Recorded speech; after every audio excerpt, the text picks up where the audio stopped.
أعوذ بالله السميع العليم من الشيطان الرجيم. بسم الله الرحمن الرحيم. السلام عليكم ورحمة الله وبركاته. Waalaikumsalam warahmatullahi wabarakatuh.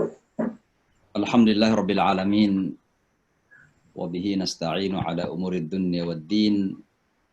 الصلاة والسلام على رسوله الأمين سيدنا وحبيبنا وشفيعنا ومولانا محمد وعلى آله وصحبه أجمعين.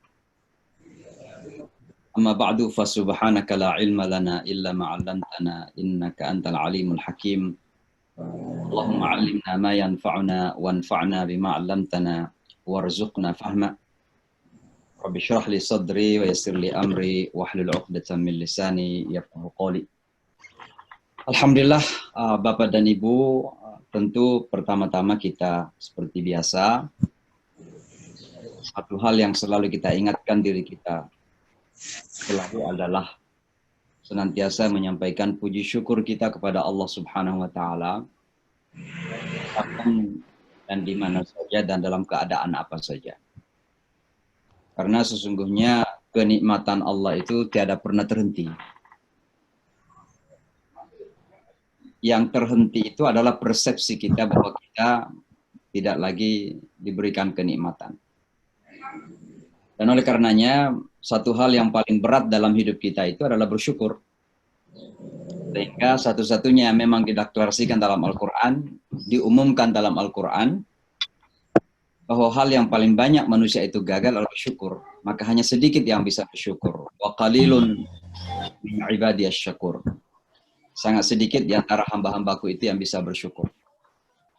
Dan oleh karenanya pertemuan kita pada malam hari ini waktu Amerika dan pagi hari waktu Indonesia, mudah-mudahan menjadi pengingat untuk kita bisa senantiasa belajar bersyukur kepada Allah Subhanahu wa Ta'ala. Dalam keadaan COVID yang menimpa kita saat ini, maaf saya lupa mute semua ya.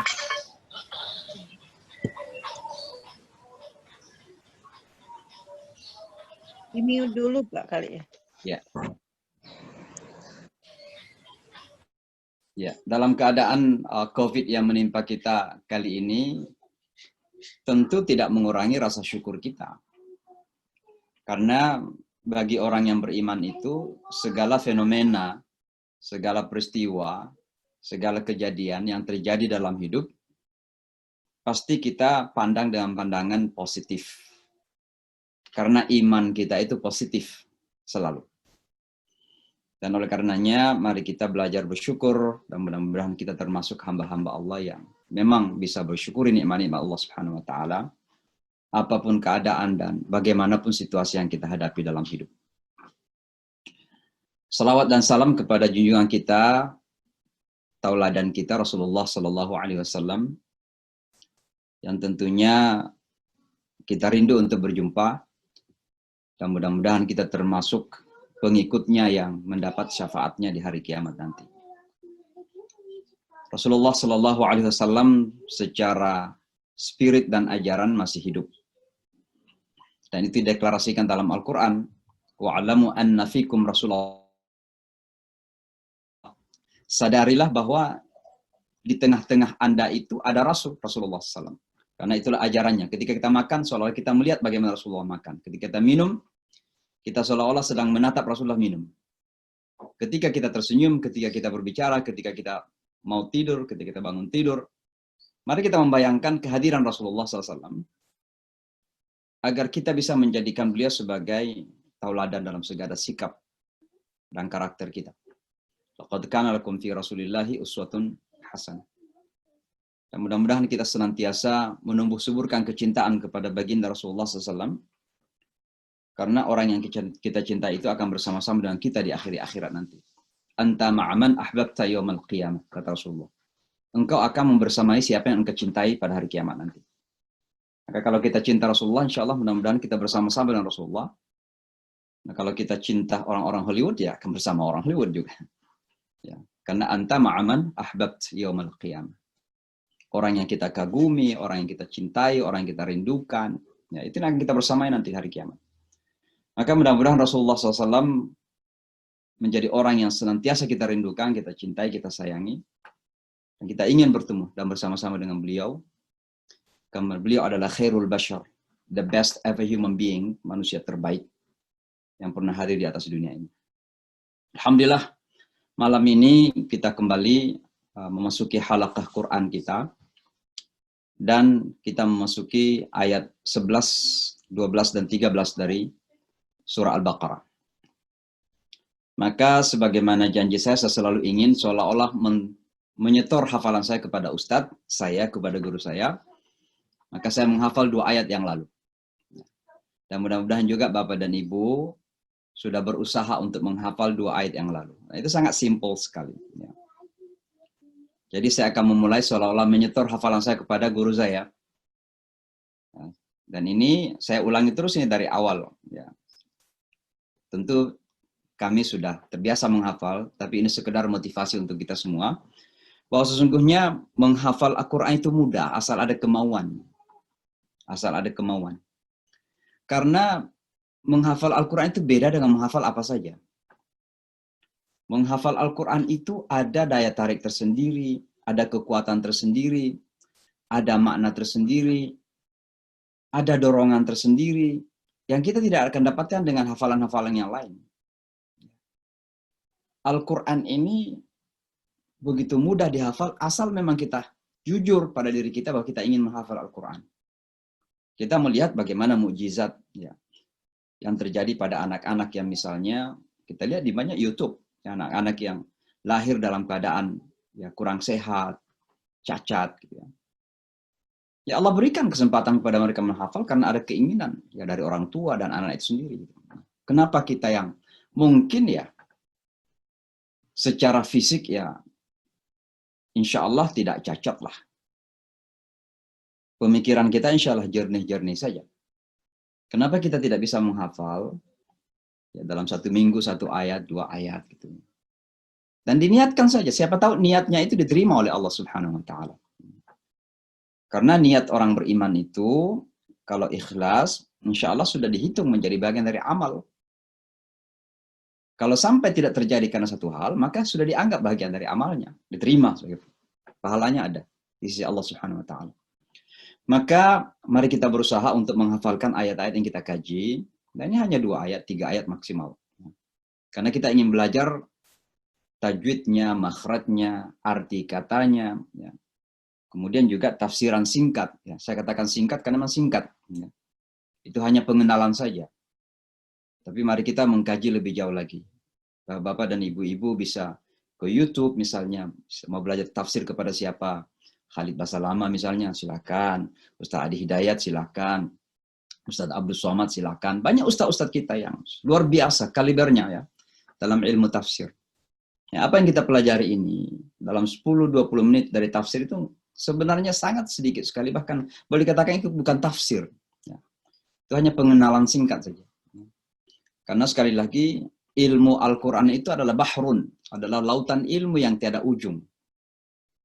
Kalau seandainya seluruh pohon-pohon dijadikan pena, kalam, dan kemudian air laut dijadikan sebagai tinta untuk mengkaji kalam Allah, itu nggak pernah habis. Demikian dalamnya. Dan semakin kita dalami, semakin kita merasa nggak cukup. Semakin kita menyelami kedalaman kalam Allah itu, semakin kita merasa kok belum tahu apa-apa sesungguhnya. Oleh sebab itu, mudah-mudahan kita tidak merasa cepat mengetahui. Karena perasaan seperti itu adalah tipu pada diri kita sendiri. Ya. Maka saya akan memulai dengan membaca 2 ayat yang kita pelajari dulu, dan itu ayat 9 dan 10 ya, dari surah Al-Baqarah. Dan itu dimulai berbicara tentang ayat-ayat orang-orang yang munafik. Ya. A'udzu billahi minasy syaithanir rajim. Bismillahirrahmanirrahim. Wa minan nasi man yaqulu amanna billahi wa bil yawmil akhir wa ma hum bimu'minin. يخادعون الله والذين آمنوا وما يخدعون إلا أنفسهم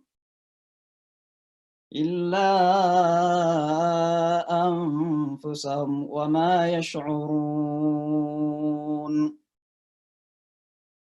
في قلوبهم مرض فزادهم الله مرضا ولهم عذاب أليم بما كانوا يكذبون.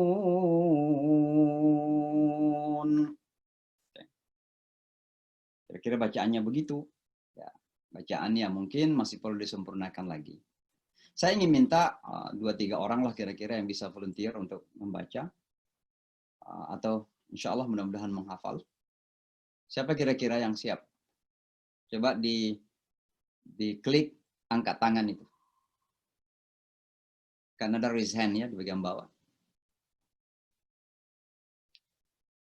Atau saya tunjuk saja Ibu Yasmin, coba Ibu Yasmin dibaca deh. Ayat 9, 8, 9, 10 kalau nggak salah Bu Yasmin ya.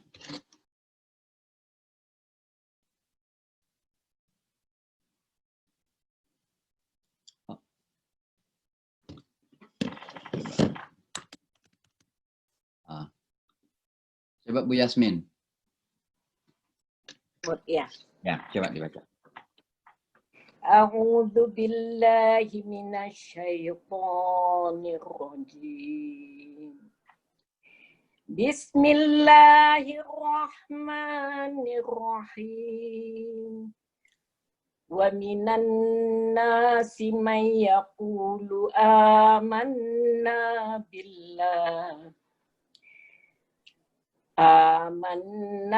billahi wa bil yaumil akhir wa ma hum bimu'minin. Yukhadi'una Allah walladzina amanu wa ma yakhda'una illa anfusahum wa ma yash'urun. Fi qulubihim maradun fazadahumullahu maradan walahum azabun alimun bima kanu yakzibun. Alhamdulillah udah bagus. Azim. Yasmin bacaannya udah bagus ya, tinggal Alhamdulillah. ulangi lagi tajwid dan udah bagus alhamdulillah ya. Suaranya juga bagus, Masya Allah. Alhamdulillah. Baik, siapa? Rani mau baca. Ayo coba Rani, Mbak Rani. Ya, Assalamualaikum warahmatullahi wabarakatuh. A'udzu billahi minasyaitonir rajim. Bismillahirrahmanirrahim. Wa minan nasi man yaqulu amanna billahi wa bil yaumil akhir wa ma hum bimu'minin. Yukhadi'una Allah walladzina amanu wa ma yakhda'una illa anfusahum wa ma yash'urun. Fi qulubihim maradun fazadahumullahu marada. Berhenti ya. Walahum adzabun alimun bima kanu yakdzibun. Iya, sudah mulai bagus. Tinggal kalau membaca setiap hari, insya Allah akan lancar sekali. Ya. Dan tinggal diingat-ingat saja cara bacaannya. Nah, ini masalah praktek saja sebenarnya kita orang Islam itu. Ya. Baik, surah yang bertanya. Surah Al-Baqarah ayat 11 sampai 13 sekarang kita pelajari, tapi kita mengulangi ayat 9 sampai ayat 11 ya, 10 ya. Ayat berapa ini? Ya, 8 sampai 10. 8, 9, 10. Siapa lagi yang terakhir? Ada nggak yang dari Jakarta mau baca nih? Tadi dua-duanya dari New York.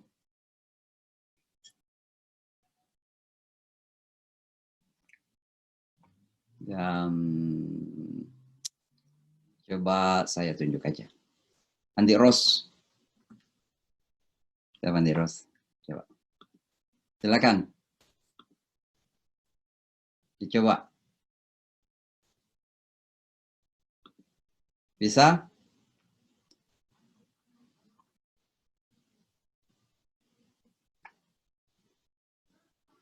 Ini Ustazah Farida Hanim. Ustazah Farida, silakan.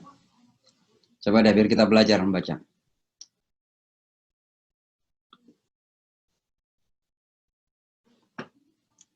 Ada lagi yang membaca kelihatannya. Baik. Sebentar Ustaz, ambil Quran belum ambil mushaf. Oke, fadhal. Imam, surah apa ini? Surah Al-Baqarah ayat 8, 9, 10. Aduh.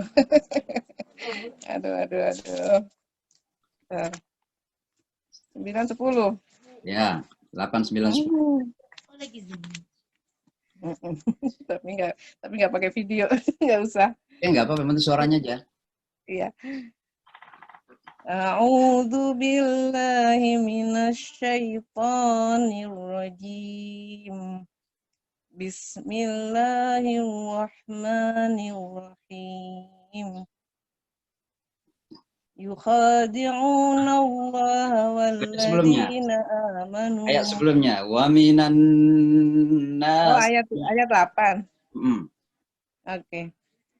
Wa minan nasi man yaqulu amanna billahi wa bil yawmil wa minan nasi man yaqulu amanna. Tadi baca pendek amanna billah. Wa minan nasi man yaqulu amanna billahi wa bil yawmil. Nah, kalau amanna itu artinya mereka perempuan kan? Itu kan jamak untuk perempuan. Tapi kalau amanna kami beriman.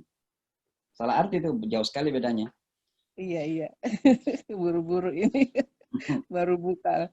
Wa minan nasi man yaqulu amanna billahi wa bil yaumil akhir wa ma hum bimu'minin. Lagi tersendat. Enggak apa-apa. Yukhadi'una Allah walladzina amanu wa ma yakhda'una illa anfusahum wa ma yash'urun. Fi qulubihim maradun fazadahumullahu marada wa lahum 'adzabun alimun bima kanu yakdzibun. Ya. Lanjut. Sudah cukup. Ya, saya kira cuman harus latihan lagi. Saya kira udah bagus ya. Tapi hukum-hukum tajwid itu saya kira betul-betul karena itu hak Al-Qur'an. Jadi misalnya saya baca yang terakhir ya. Grogi di depan Ustadz. Fi qulubihim maradun fazadahumullahu marada walahum azabun alimun bima kanu yakdzibun. Jadi jelas mana yang zahir, mana yang jelas, mana didengung-dengungkan gitu ya, samar-samarkan, kan semua itu ada hukum-hukumnya, itu haknya Al-Quran. Kita berikanlah kepada haknya Al-Quran. Yang terakhir sekali, Pak Muli. Bapak atau Ibu? Ibu, Pak. Oh, Ibu. Ibu Muli. Ya. Oke, Ibu Muli, silakan. A'udzu billahi minasyaitonir rajim. Wa minan nasi man yaqulu amanna billah man yaqulu amanna billahi wa bil yaumil akhir wa ma hum bimu'minin. Yukhadi'una Allah walladzina amanu wa ma yakhda'una illa anfusahum أنفسهم Laki-laki. وما يخدعون إلا أنفسهم وما يشعرون في قلوبهم مرض فزادهم الله مرضا ولهم عذاب أليم بما كانوا يكسبون. Ya, alhamdulillah. Tajwidnya udah agak lebih baik. Cuma ada beberapa makhraj yang mungkin ibu harus latihan. Ya, misalnya fi qulubihim marad, bukan dan, bukan da itu. Fi qulubihim maradun fazadahumullahu marada walahum adzabun alimun bima kanu yakdzi, bukan yakfi. Saya dengar tadi ibu baca yakfi. Yakdzi, ya. Yakdzibun. Shadaqallahul azim. Ya. Baik, saya kira itu aja dulu Bapak dan Ibu, kita masuk pada pelajaran kita yang baru, ayat 11, 12, 13 ya. Saya akan baca dulu 3 kali. Ya. Coba didengarkan dalam 2 kali, nanti ketiga kalinya diikutin. Ya. Kalau bersuara bagus. Tulisan Bismillahnya itu salah di atas. Bismillahirrahmanirrahim. وَإِذَا قِيلَ لَهُمْ لَا تُفْسِدُوا فِي الْأَرْضِ قَالُوا إِنَّمَا نَحْنُ مُصْلِحُونَ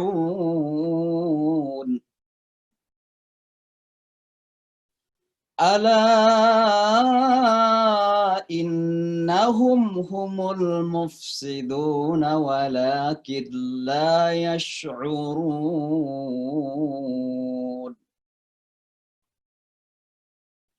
وَإِذَا قِيلَ لَهُمْ آمِنُوا كَمَا آمَنَ النَّاسُ قَالُوا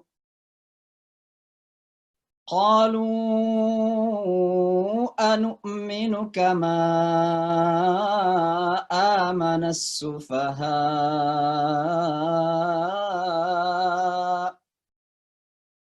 أَلَا إِنَّهُمْ هُمُ السُّفَهَاءُ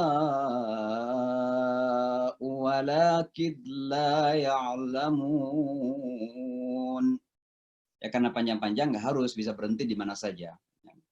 Baik, saya baca lagi. Saya coba berhenti yang tidak seperti tadi. Apakah di tengah supaya bisa dilihat. Bismillahirrahmanirrahim. Wa idza qila lahum la tufsidu fil ard. Ya, berhenti fil ard. قالوا إنما نحن مصلحون ألا إنهم هم المفسدون ولكن لا يشعرون وَإِذَا قِيلَ لَهُمْ آمِنُوا كَمَا آمَنَ النَّاسُ. Bisa berhenti di situ juga. كَمَا آمَنَ النَّاسُ قَالُوا أَنُؤْمِنُ كَمَا آمَنَ السُّفَهَاءُ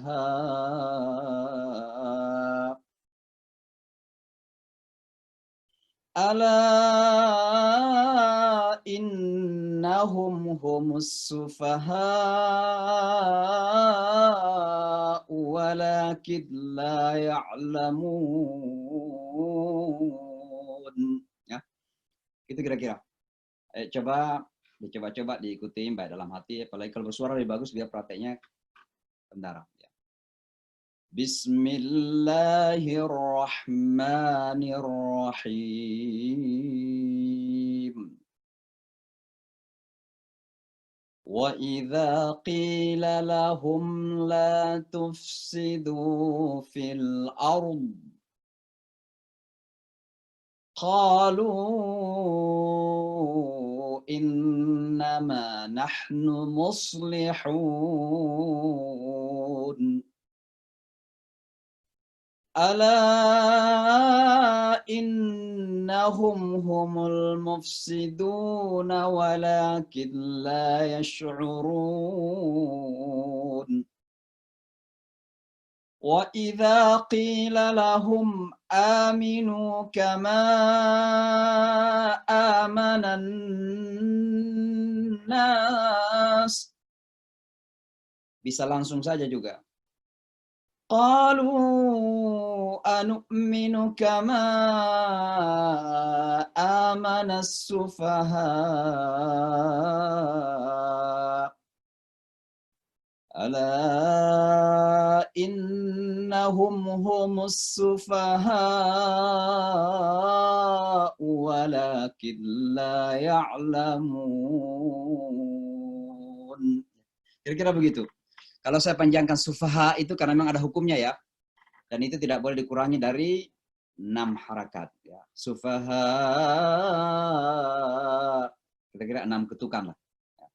Baik, kira-kira begitulah bacaannya. Sekarang kita di dalam 3 ayat ini ada beberapa huruf yang sulit bagi kita orang Indonesia. Misalnya qala ya, qaf ya. Itu kita ulang-ulangi kalau membacanya. Wa idza qi. Sekali lagi itu tenggorokan bagian atas ya. Wa idza qila lahum aminu ya. Qalu amanna qa ya. Jadi qaf itu satu. Jadi kalau nanti membaca 3 ayat ini perhatikan huruf-huruf ini agak susah bagi kita sebagai orang Indonesia. Kemudian yang kedua ha. Tenggorokan tengah. Ya, jadi kayak menyentuh tenggorokan tengah.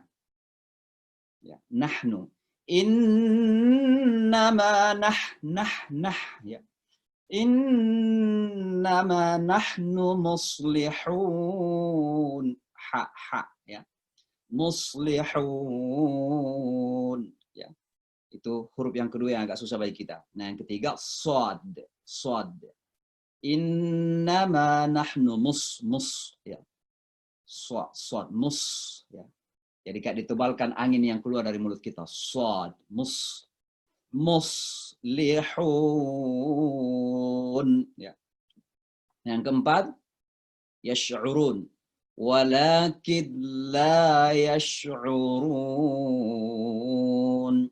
Yash walakin la yash'urun ya. Kemudian ada ain di situ yash'u ain di tengah ya. Ha dan ain itu satu tempat keluar. Jadi tenggorokan tengah. Yash'urun hun muslihun ya sini. Walakin la ya. Walakin la ya'lamun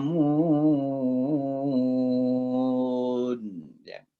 Tidak perlu terlalu dipaksakan ya. Tapi coba menyentuh tenggorokan tengah ya. Walakin la ya'lamun ya'lamun yash'urun ya. Saya kira itu saja huruf-huruf di 3 ayat ini yang agak susah bagi kita sebagai orang Indonesia. Jadi kalau baca diulang-ulangi, perhatikan huruf-huruf ini agak susah ya, karena kita rata-rata salah dalam menyebutkan huruf-huruf ini ya. Baik. Sekarang kita masuki kepada hukum tajwid, dan malam ini hukum tajwid yang paling mudah sebenarnya karena ini hanya satu hukumnya saja. Yaitu ketika ada nun tasydid dan mim tasydid ya. Nah, itu disebut gunnah ya. Disebut gunnah saja. Apa itu gunnah? Didengunkan atau mendengun. Ya, misalnya dalam ayat ini ada beberapa contoh nun yang bertasydid ya. Misalnya di bawah ini. Ayat ke-13 ya. Wa idza qila lahum aminu kama amanan nas ya, itu didengunkan itu karena nun tasydid amanan nas ya. Qalu anu'minu kama amanas sufaha ala itu nun tasydid di situ. Ala innahum humus ya. Jadi amanna dan inna ya, itu namanya gunnah, didengunkan kalau dibaca ya. Karena itu haknya ya. Saya kira itu gampang sekali diingat-ingat saja. Mudah-mudahan kalau kita membaca nanti Al-Qur'an bisa dipraktekkan ya. Sekali lagi masalah praktik saja. Kenapa saya kembali? Nah, itu ya. Nah, sekarang kita belajar arti kata per kata ya. Nah, coba Bapak dan Ibu lihat-lihat saja di Quran kalau ada Quran di depannya. Ya, Anda lihat ayat ke-11. Ya. Wa sudah kita pelajari dulu kan? Apa artinya wa? Dan. Ya. Wa idza artinya jika atau apabila. Ya. Jadi wa idza dan apabila atau jika dan jika atau dan apabila ya. Wa idza qila, qila itu dikatakan. Ya. Kalau qala mengatakan. Nah, ini saya nggak perlu menjelaskan karena kita tidak belajar grammar bahasa Arab. Ya. Cuma saya ingin kita semua kalau membaca Al-Qur'an Arab, ini melihat ada bayangan ya, bahwa katanya ini oh begini maknanya karena kita sudah belajar. Ya, kalau malam ini kita bisa ingat 3, 4, 5 kata saja lumayan alhamdulillah. Besok-besok kita membaca Al-Qur'an, ada kata yang sama udah kita tahu. Ya, wa dan idza apabila atau jika, qila dikatakan lahum kepada mereka. Jadi dan apabila dikatakan kepada mereka, la adalah di situ, la tufsidu, la artinya jangan kan? La artinya jangan-jangan atau tidak ya. La tufsidu, tufsidu itu kamu merusak. Tufsidu, jadi jangan merusak. La tufsidu, fi di. Ya. Saya nggak tulis lagi karena kita sudah belajar dulu. Fi. Al-ardi artinya bumi. Al-ard, bumi. Dalam Al-Quran itu selalu ada sama ardun, langit dan bumi. Ya. Samaun, langit, ardun, bumi. Ya. Qalu mereka berkata. Tadi qila dikatakan. Qalu mereka berkata. Innama sesungguhnya kami. Nahnu. Kami. Muslihun. Orang-orang yang berbuat baik atau yang memperbaiki. Muslih. Muslihun. Orang-orang yang melakukan kebaikan. Kira-kira begitu. Nah, coba saya terjemahkan lagi dari awal.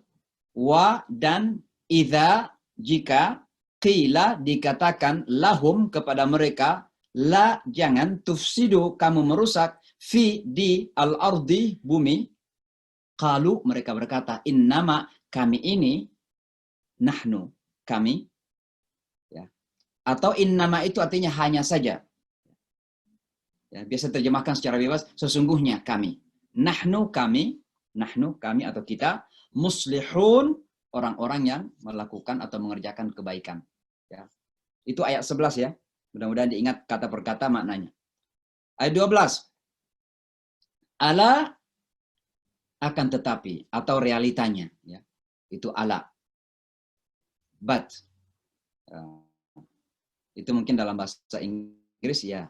But the reality is kira-kira begitu. The reality ala innahum sesungguhnya mereka, inna itu sesungguhnya hum mereka. Ya, sungguh mereka, hum mereka lagi, al-mufsiduna orang-orang pengrusak atau yang melakukan kerusakan. Wa dan lakin tetapi, la tidak, yash'urun mereka merasakan. Jadi ada beberapa kata saya tidak tulis lagi, karena dulu sudah kita pelajari minggu lalu sebelumnya lagi ya.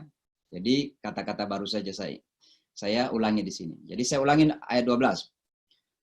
Ala innahum humul mufsiduna walakin la yash'urun. Ala akan tetapi realitanya kira-kira begitu. Innahum sungguh mereka. Hum mereka. Ada hum setelah innahum itu. Jadi penekanan. Sesungguhnya mereka itulah al-mufsiduna, orang-orang pengrusak, orang-orang yang merusak.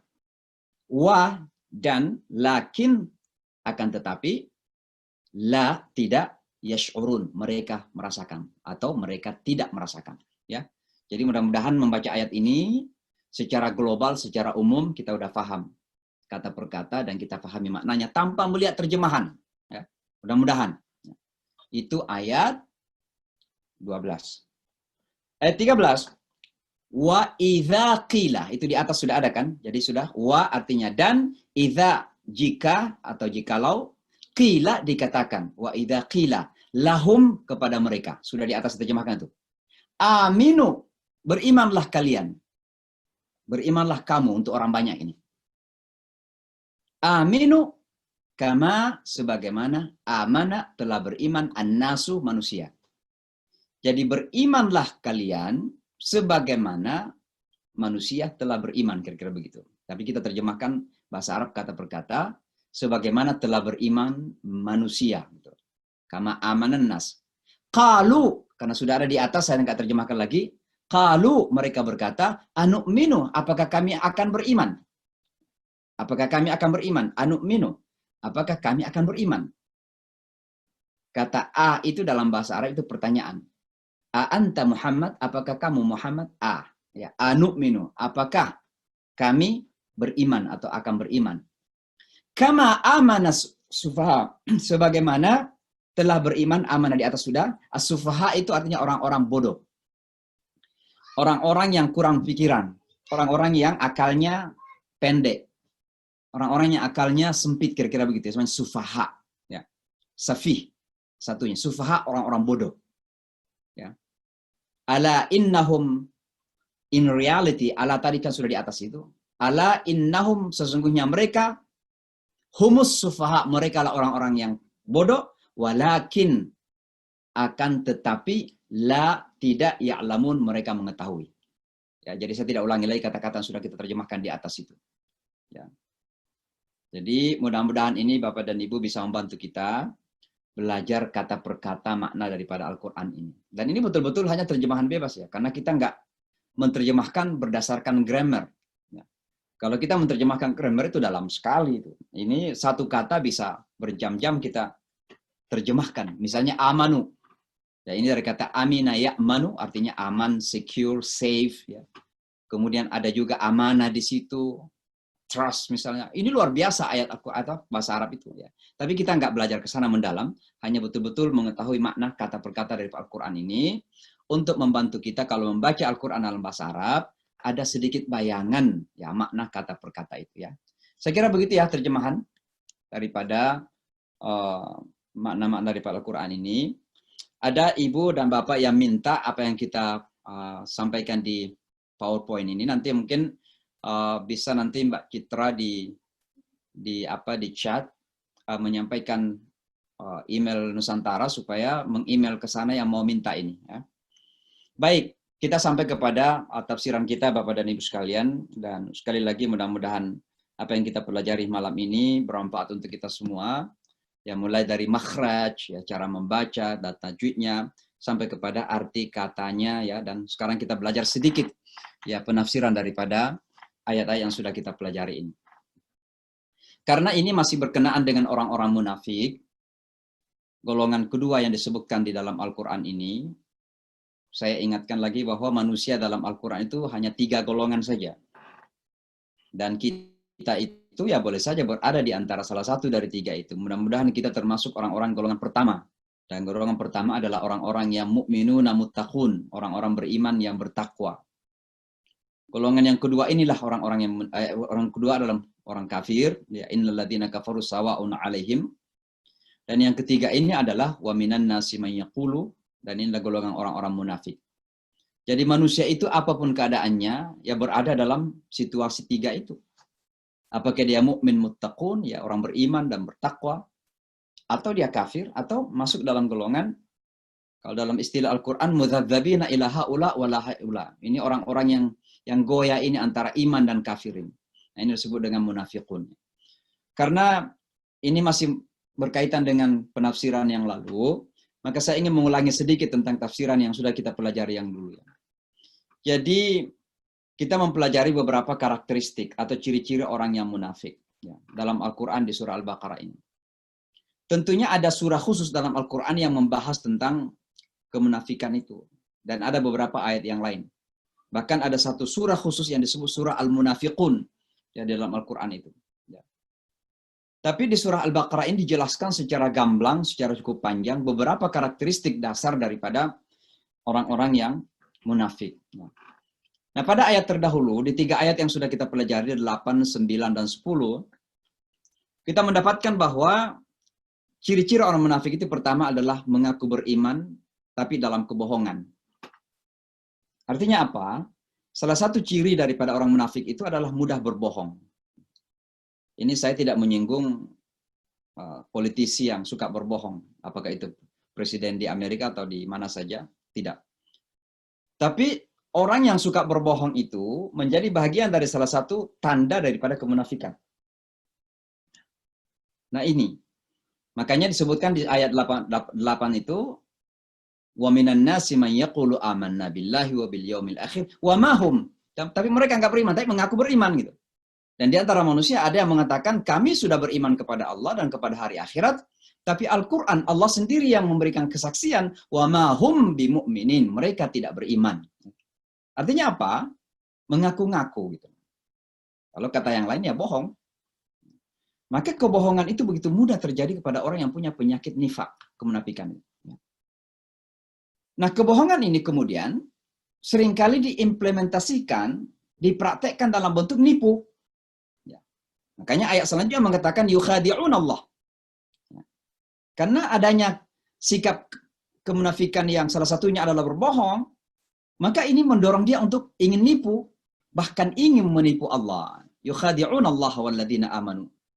Mereka seolah-olah menipu Allah dan orang-orang yang beriman dengan mengatakan kepada mereka kami sudah beriman. Ketika mereka mengatakan kami beriman kepada Allah dan hari akhirat, lalu kemudian mereka seolah-olah menipu Allah, itu sudah menunjukkan bahwa mereka tidak beriman kepada Allah. Dan ini juga pelajaran penting bagi kita. Jangan sampai kita mengatakan bahwa saya beriman kepada Allah, tapi kemudian dalam hati kita mengatakan Allah nggak melihat kita. Gitu. Allah nggak mengetahui. Gitu. Allah nggak memperhatikan gerak-gerik kita. Mohon maaf ini bisa terjadi seperti tadi, seolah-olah kita menipu Allah. Gitu. Di satu sisi kita mengatakan, amantu billah, kita beriman kepada Allah. Siapa Allah itu? Yang maha melihat, yang maha mendengar, yang maha mengetahui. Tapi dalam kenyataannya kita enggak. Seolah-olah Allah enggak melihat. Ini kan seolah-olah menipu Allah. Nih. Dan ini bisa menjadi bagian dari wa ma hum bimu'minin. Kenyataannya enggak beriman. Jadi sebuah pengakuan itu. Ini kita harus berhati-hati nih. Jangan sampai ada bagian penyakit kita ini. Apakah saya atau ada di antara kita. Mudah-mudahan Allah menjaga kita. Gitu. Karena ini sangat sensitif sekali. Yukhadi'un Allah walladzina amanu. Tapi Allah mengatakan, wa ma yakhda'una illa anfusahum. Mereka itu enggak menipu kecuali diri mereka sendiri. Kenapa? Karena mengaku tanpa realita itu adalah kebohongan. Dan kebohongan itu adalah sesungguhnya menimpakan penyakit pada diri sendiri. Orang yang berbohong itu tidak akan pernah tenang dalam hidupnya. Tidak akan pernah tenang. Kenapa? Karena kita itu merasa membohongi orang lain. Kebohongan kita yang pertama itu pada diri kita sendiri. Karena ada nurani kita sesungguhnya. Ada fitrah kita. Ada kesucian batin kita. Yang ketika kita berbohong kepada orang, kesucian batin kita itu menderita. Makanya orang yang berbuat dosa itu disebut zalamu anfusahum, menzalimi dirinya sendiri. Sama, membohongi orang itu membohongi dirinya sendiri. Maka yukhadi'un Allah walladzina amanu wa ma yakhda'una illa anfusahum, dan mereka tidak menipu kecuali dirinya sendiri. Mereka tidak menipu kecuali pada dirinya sendiri. Karena sebelum orang, dia pun bisa berhasil menipu orang di sekitarnya, tapi yang pertama dia tipu oleh dirinya sendiri, karena bohong pada dirinya sendiri. Wa ma yash'urun, tapi masalahnya karena orang ini nggak merasa lagi. Ya, namanya kebal lah. Kenapa kebal? Ayat selanjutnya menjelaskan. Itu di bawah itu. Fi qulubihim marad. Karena di hatinya itu ada penyakitnya. Nah, orang yang sakit itu kan terkadang perasaannya berubah. Terkadang yang enak menjadi tidak enak. Yang tidak enak mesti ingin dimakan itu. Nah, gitu. Terbalik rasa itu. Kalau orang sedang sakit, misalnya orang demam atau apa gitu. Orang yang berpenyakit hati juga demikian. Maka nanti kita lihat ini, yang kita bahas di malam ini. Bahwa ada orang justru melihat yang baik sebagai keburukan, yang buruk sebagai kebaikan. Itu. Ada orang yang melakukan kerusakan merasa memperbaiki. Nah itu kita akan lihat. Kenapa? Awalnya asal usulnya kepada itu. Fi qulubihim marad. Dalam hati mereka ada penyakit. Gitu. Ketika hati sakit, maka rasa manusia itu menjadi kebal. Disitulah kemudian terbolak-balik kehidupan manusia.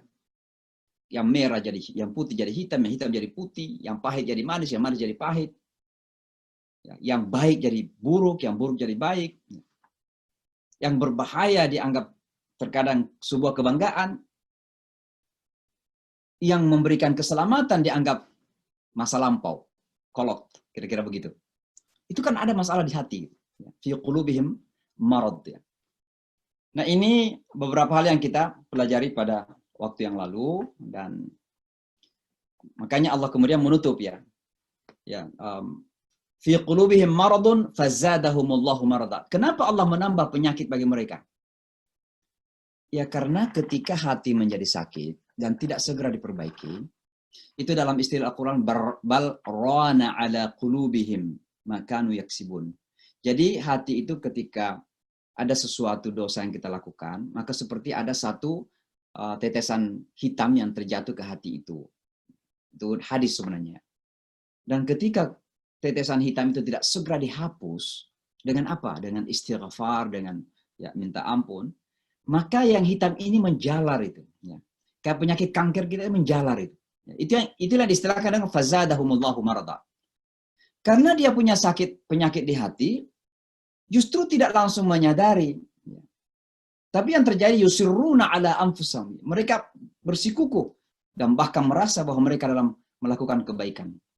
Sehingga apa yang terjadi? Semakin bertambah penyakitnya. Itu yang disebut dengan wazadahumullahu marada. Allah menambah bagi mereka penyakit. Walahum azabun alimum bima kanu yakdzibun. Baginya azab yang pedih atas kedustaan mereka. Apa azab ini? Ya, tentu kita berbicara tentang azab dunia sebelum azab akhirat. Orang yang suka menipu, orang yang suka berbohong, azab itu akan didapatkan dunia ini dalam bentuk apa? Dalam bentuk ketidaktenangan. Tidak ada orang pembohong yang akan tenang dalam hidupnya. Karena begitu berbohong sekali, dia pasti akan mencari cara untuk selamat. Dan untuk selamat pasti ada kebohongan. Ada kebohongan kedua, akan ada kebohongan ketiga. Itu akan terjadi. Dan itu yang menjadikan dia tidak pernah tenang dalam kehidupan itu. Itu sudah azab sesungguhnya. Walahum adzabun alimum bima kanu yakdzibun. Ya tentu di akhir nanti sudah pasti azab lebih pedih lagi. Kira-kira begitu. Lalu kita sampai kepada ayat yang kita baca pada malam hari ini. Wa idza qila lahum la tufsidu fil ard. Dan kalau dikatakan kepada mereka jangan kamu melakukan kerusakan di atas bumi ini. Apa kerusakan yang dimaksud? Kerusakan yang terpenting adalah kerusakan batin, kerusakan jiwa, kerusakan hati, kerusakan fitrah itu. Sebab dengan ragam kebodohan, kedustaan tadi, kemudian tipu daya mereka lakukan, maka sesungguhnya itu adalah merupakan pengerusakan kepada fitrah kemanusiaan, fitrah manusianya. Kemunafikan itu sendiri adalah kerusakan, kekufuran adalah kerusakan. Dan semua itu akan berimbas kepada karakternya. Ketika dia berbisnis, maka dia akan menipu orang. Karena memang tidak percaya bahwa Allah itu melihat dan Allah itu akan mengazab orang yang seperti itu. Maka kalau dikatakan kepada mereka, la tufsidu fil ard, jangan kamu melakukan kerusakan di atas bumi ini, qalu, mereka berkata, inna sesungguhnya kami ini muslihun, melakukan kebaikan. Maka ini salah satu tabiat orang yang munafik itu adalah melakukan pengerusakan tanpa sadar. Bahkan sebaliknya membawa kebaikan. Tapi pertanyaannya kenapa mereka melakukan pengerusakan tanpa sadar? Ya karena kembali kepada hati sekali lagi. Kalau hati sakit ya keballah, tidak malu lagi mendemonstrasikan ya hal-hal yang seharusnya memalukan. Ya, mereka mendemonstrasikan ke pelanggaran-pelanggaran, dosa-dosa. Ya, manusia semakin tidak malu melakukan dosa sekarang ini. Kenapa? Karena fitrah manusia semakin tertutupi oleh banyak ragam penyakit. Misalnya sekarang mohon maaf kalau saya menyinggung ini. Kita lihat misalnya di kota New York, ya, same sex, ya, marriage, kemudian same sex partner, pasangan same sex itu. Kalau manusia batinnya, fitrahnya, hatinya masih sehat dan bersih, itu kan sesuatu yang, mohon maaf kalau saya memakai ini, kalau ada yang mendengar dan tersinggung, karena selalu ada yang tersinggung. Kalau kita mengatakan itu menjijikkan, ini memang menjijikkan, tapi ke orang sekarang bangga dengan itu. Malah sebaliknya, kalau saya sampai ini ada misalnya menerjemahkan dalam bahasa Inggris dan orang-orang Amerika yang dengarkan, pasti mereka akan mengatakan saya ini intoleran. Saya ini tidak menghargai hak asasi manusia. Saya ini tidak menghargai kebebasan. Kenapa? Justru itu menjadi kebanggaan gitu loh. Ya. Nah itulah orang-orang yang sebenarnya melakukan kerusakan tanpa sadar karena sudah terjadi kerusakan pada tabiat dasar. Apa tabiat dasar? Itu fitrah. Hati, jiwa manusia sudah rusak.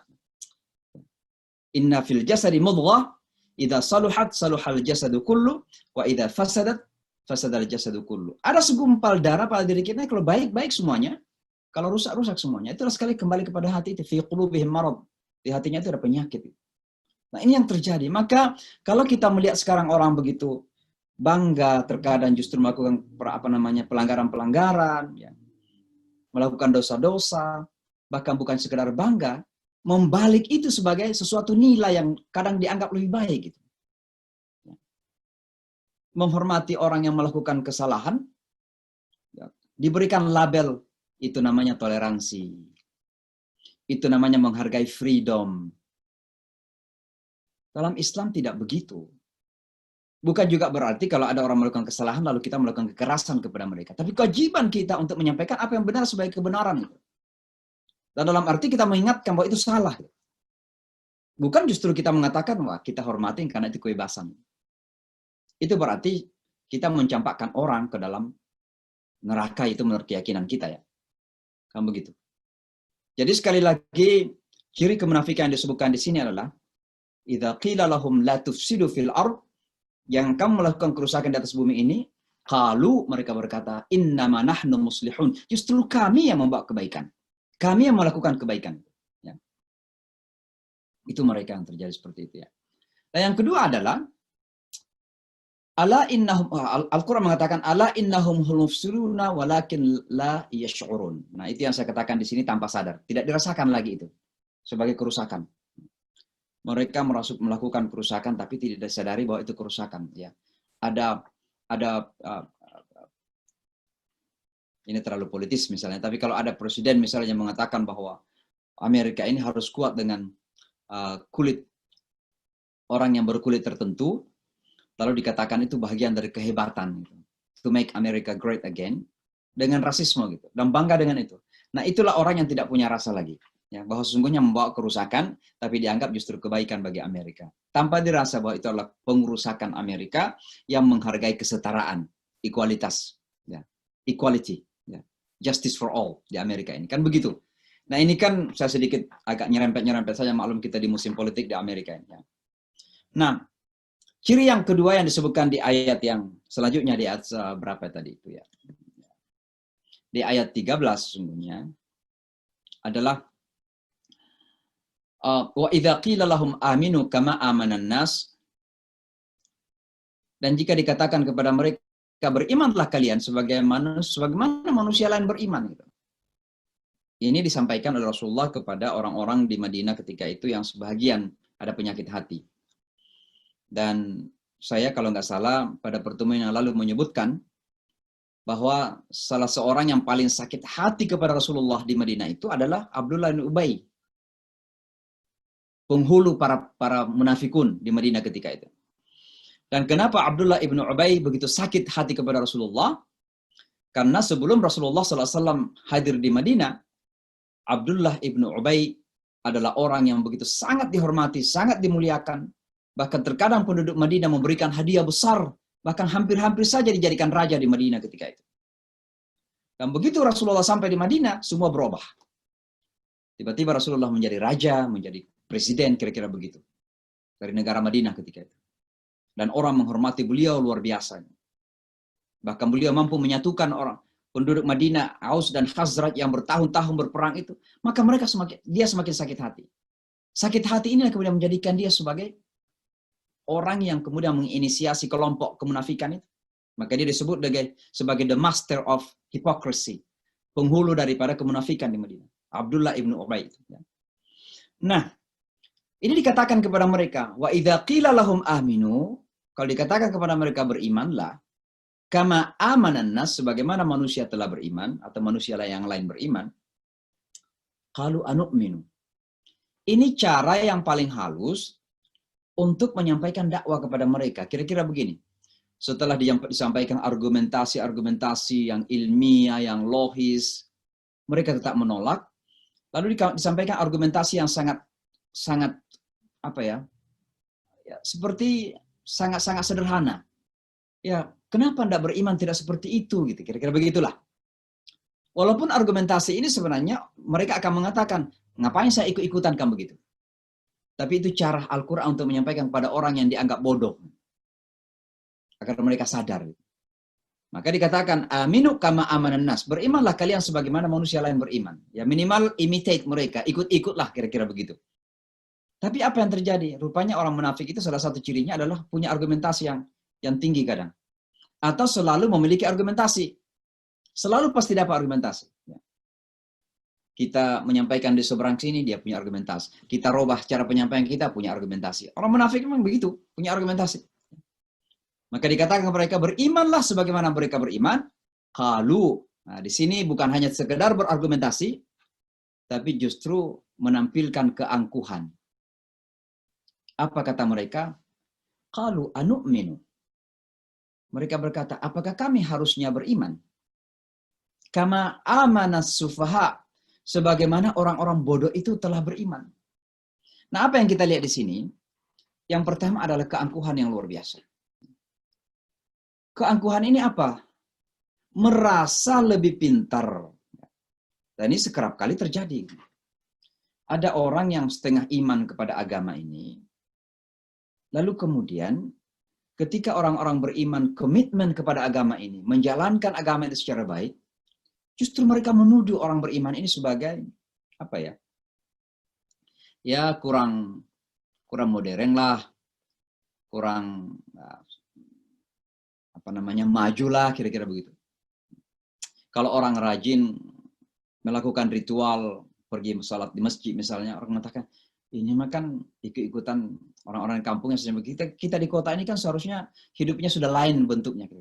Nah ini ada perasaan lebih pintar gitu, bicara seperti itu. Tapi sungguhnya tanpa merasa itu adalah penyakit kemunafikan yang terjadi.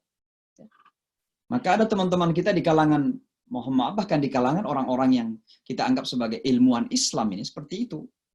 Merasa lebih berilmu dan kemudian melihat orang-orang yang justru punya komitmen keagamaan itu lebih rendah dalam berpikir. Dituduh sempit pemikiran kira-kira begitu. Padahal yang terjadi bukan itu. Yang terjadi sesungguhnya adalah karena mereka ada masalah dalam hati.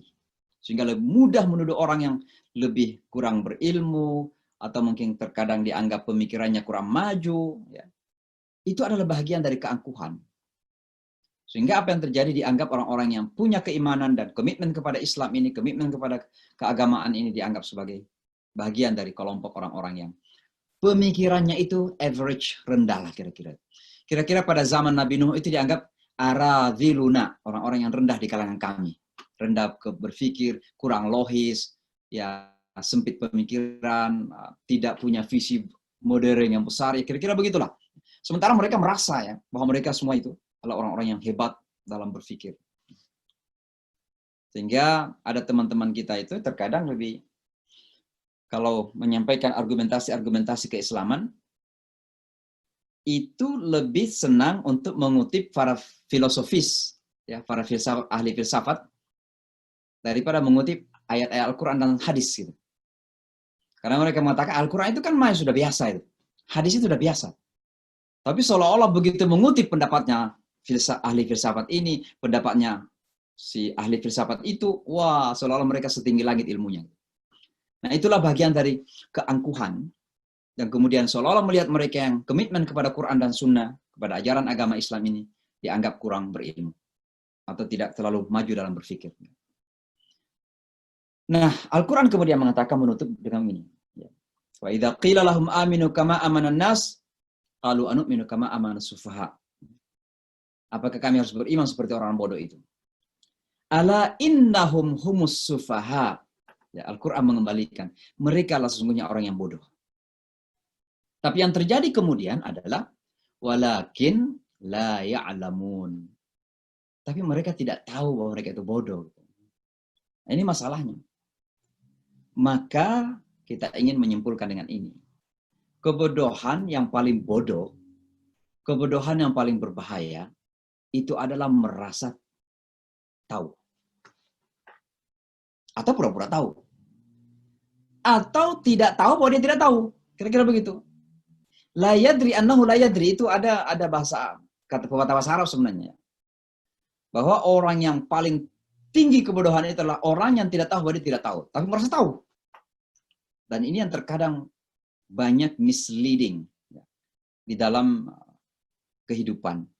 Termasuk di dalam pemikiran-pemikiran keagamaan yang berkembang. Dan itulah sebabnya terkadang Islam ini menjadi isu yang diperdebatkan seolah-olah filsafat, tapi tidak masuk ke dalam hati. Karena yang memperdebatkannya adalah orang yang, mohon maaf, punya terkadang penyakit dalam hati, sehingga tidak betul-betul dihayatin, tidak masuk, dan hanya menjadi bagian dari sebuah kebanggaan. Sehingga itu yang terjadi. Banyak manusia yang kemudian mengejar titel-titel akademis tertinggi yang kemudian tujuannya adalah untuk merasa bahwa kita lah yang paling tahu. Lalu kemudian kalau diingatkan suatu ketika oleh orang-orang yang hanya ustadz-ustadz biasa yang mungkin hanya tamat dari pesantren atau apa begitu, lalu kemudian dikatakan, ya kita kan lebih pintar. Ini adalah sangat berbahaya sekali, dan berbahayanya itu adalah karena ini bagian daripada, mohon maaf, nifakun tadi itu, kemunafikan yang terkadang ada tapi kita tidak sadari. Dan memang penyakit ini rata-rata tidak disadari. Kenapa tidak disadari? Karena memang penyakit marad ya, marad fi qulubihim marad itu. Dan sekali lagi orang yang sakit itu sense-nya, rasanya itu berbalik.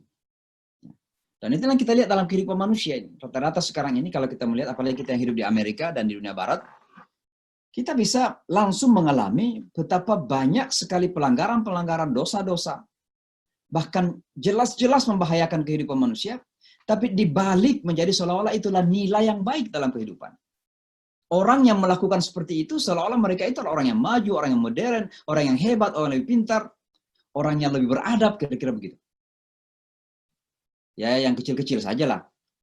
Kalau seandainya ada di antara kita misalnya diplomat, bukan cuma diplomat. Lalu kita diundang misalnya ke sebuah resepsi, sebuah hari kemerdekaan negara tertentu. Ya, mohon maaf, ini banyak juga negara Islam yang kemudian atas nama diplomasi justru menyediakan minuman-minuman alkohol ketika resepsi itu. Karena saya dulu pernah di kantor diplomasi lah di Kota New York, jadi saya tahu. Ya. Dan kita juga terkadang negara-negara Muslim ini atas nama diplomasi kita menyiapkan minuman-minuman beralkohol ini. Saya pernah tanya satu ini, dan mohon maaf kalau saya menyebutkannya, sebuah negara Arab lah. Saya diundang, datanglah saya, waktu itu saya masih imam di Islamic Center di 96 Street. Maka biasa saya diundang kepada resepsi-resepsi ini. Tiba-tiba ada cium alkohol gitu. Saya datangin, rupanya ada di sudut sana alkohol. Gitu. Saya tanya, kenapa harus menyiapkan alkohol ini? Ya, diakuin bahwa dengan adanya alkohol dalam sebuah resepsi itu, mereka akan dianggap sebagai apa? Negara yang modern. Kalau tidak menyiapkan alkohol, seolah-olah negaranya itu negara padang pasir. Itu luar biasa. Padahal kalau kita berbicara tentang alkohol, semua orang yang berakal, ahli kesehatan, bahkan siapapun di Amerika ini yang berakal, pasti akan mengatakan bahwa alkohol itu enggak berbahaya semuanya. Betapa banyak insiden yang terjadi, aksiden yang terjadi di jalan, tabrakan misalnya, karena orang mabuk. Tapi kemudian seolah-olah orang kalau dalam ada resepsi tidak minum, ya tidak modern. Nah, itu yang terjadi kan. Nah, inilah apa namanya adanya penyakit ini merubah semua cara pandang manusia itu. Orang yang apa namanya berbisnis dan tidak terlibat dalam transaksi-transaksi yang dilarang, apakah itu riba misalnya, seolah-olah mereka tidak mau ikut kepada kemajuan dunia.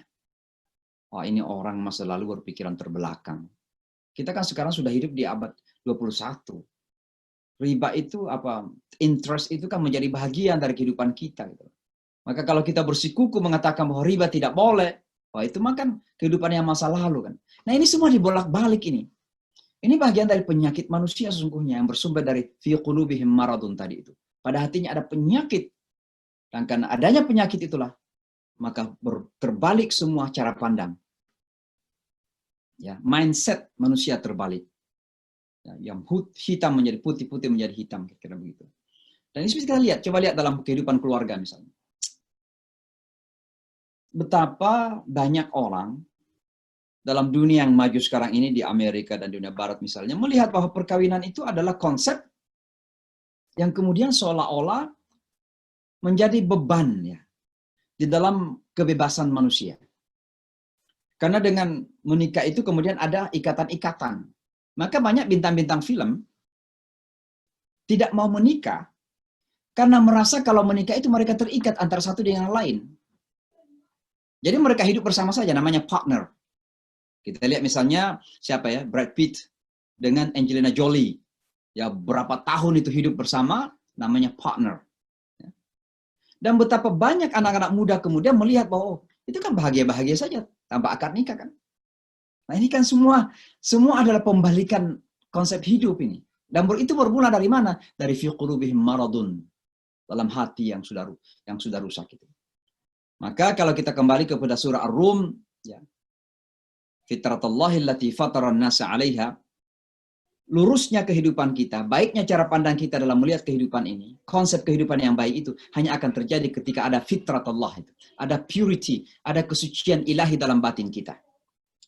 Nah, ketika kesucian ilahi ini sudah tersembunyi dengan keangkuhan, dengan ketamakan dunia, dengan materialisme, dengan hedonisme dan lain-lain sebagainya, maka fitrah ini tersembunyi, maka terjadilah penyakit-penyakit. Akibatnya apa? Zaharal fasadu fil barri wal bahri bima kasabat aydin nas. Kerusakan nampak di bumi dan di laut. Akibat daripada tangan-tangan manusia. Dan kerusakan itu terjadi karena apa? Kembali karena penyakit fitrah tadi itu. Penyakit marad fi qulubihim tadi itu. Maka benar sekali lagi sadaqah Rasulullah SAW ketika mengatakan ala inna fil jasadi mudghah idza saluhat saluhal jasadu kulluh wa idza fasadat fasadal jasadu kulluh ala wahyal qalb. Sesungguhnya dalam tatanan tubuh kita ini ada segumpal darah. Itu cara simple, cara sederhana untuk menjelaskan tentang hati. Ada segumpal darah, kalau segumpal darah itu baik, seluruh amalan kita baik. Karena dia adalah commanding officer atau commander in chief lah, kayak presiden kira-kira mengarahkan. Tangan kita mengambil hak orang, ini bukan salahnya di tangan, itu hati yang kemudian tidak berfungsi untuk mengarahkan tangan itu. Kan begitu sungguhnya.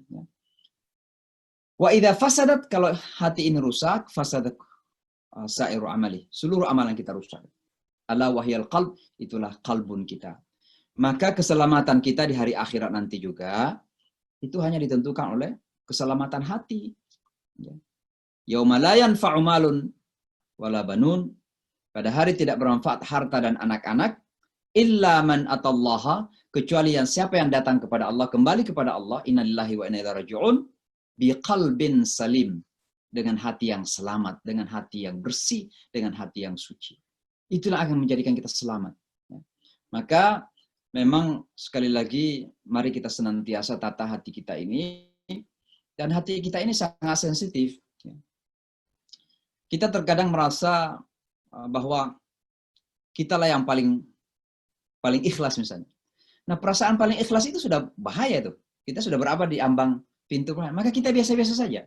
Kita harus menatap terus kita. Ya, makanya itulah disebut dengan muhasabah dalam kehidupan kita, melakukan introspeksi setiap saat. Sebab terkadang setan itu begitu pintar sekali untuk memperdayakan kita. Kita misalnya hari ini ya, atau anggaplah kemarin ada yang mengkritik kita. Mengkritik kita dianggap misalnya show off, riya misalnya. Lalu hari ini kita struggle, berjuang untuk betul-betul ikhlas melakukan sesuatu karena Allah. Tiba-tiba saja setan itu membisikkan bahwa kitalah orang yang paling ikhlas di antara sekian orang yang beramal itu. Itu sudah pintu kerusakan. Maka yang terbaik itu adalah istiqamah terus saja. Dan istiqamah itu bukan berarti kita tidak akan pernah tergelincir. Ada masa-masa di mana kita tiba-tiba merasa kita yang paling hebat. Setan bermain. Tapi bagaimana kita kemudian mujahadah kembali? Walladzina jahadu fina lanahdiyannahum subulana. Dan orang-orang yang bermujahadah di jalanku. Bermujahadah itu artinya struggle. Berjihad ya. Bekerja keras, berjuang. Ya, mungkin ya pakai kata berperanglah dengan godaan-godaan apapun. Begitu ada godaan, merasa paling abid, paling ahli ibadah, merasa paling amalnya paling baik, bahkan merasa paling ikhlas. Kita melihat orang lain, kita rasa, oh itu orang kok riya. Kita berarti merasa paling ikhlas. Padahal kita sudah merasa paling ikhlas satu keangkuhan tuh. Dan keangkuhan adalah dosa, termasuk dosa yang tidak akan menjadikan orang masuk dalam surga. Siapa yang punya keangkuhan sebesar zarrah saja, atom, dalam hatinya dia tidak akan masuk surga. Kata hadis Rasulullah Sallallahu Alaihi Wasallam. Maka berbicara tentang hati ini betul-betul sesuatu yang sangat sensitif sekali. Karena betul-betul itu ada di tangan Allah Subhanahu Wa Taala. Kita hanya berusaha saja. Berusaha ihdinas siratal mustaqim terus, ihdinas siratal mustaqim. Diulang 17 kali. Ya, lalu kemudian kita berdoa, ya muqallibal qulub, tsabbit qulubana atau tsabbit qalbi ala dini. Wahai engkau yang membolak-balikkan hati, tetapkanlah hatiku dalam agamamu. Kata, itu doa yang diajarkan oleh Rasulullah Sallallahu Alaihi Wasallam. Ya. Al-qulubu biyadillah. Hati itu di antara jari jemari Allah. Yuqallibu kaifa yasha. Allah membolak-balik hati itu sebagaimana dia kehendaki. Dan oleh karenanya, seperti yang pernah kita sampaikan, ada orang yang beribadah sepanjang hidup, ibadahnya luar biasa. Tiba-tiba, ya mungkin syaitan bermain ya di ujung hayatnya itu, melakukan sesuatu yang menjadikannya, amalan-amalannya itu seolah hancur. Dan dia harus masuk ke dalam neraka.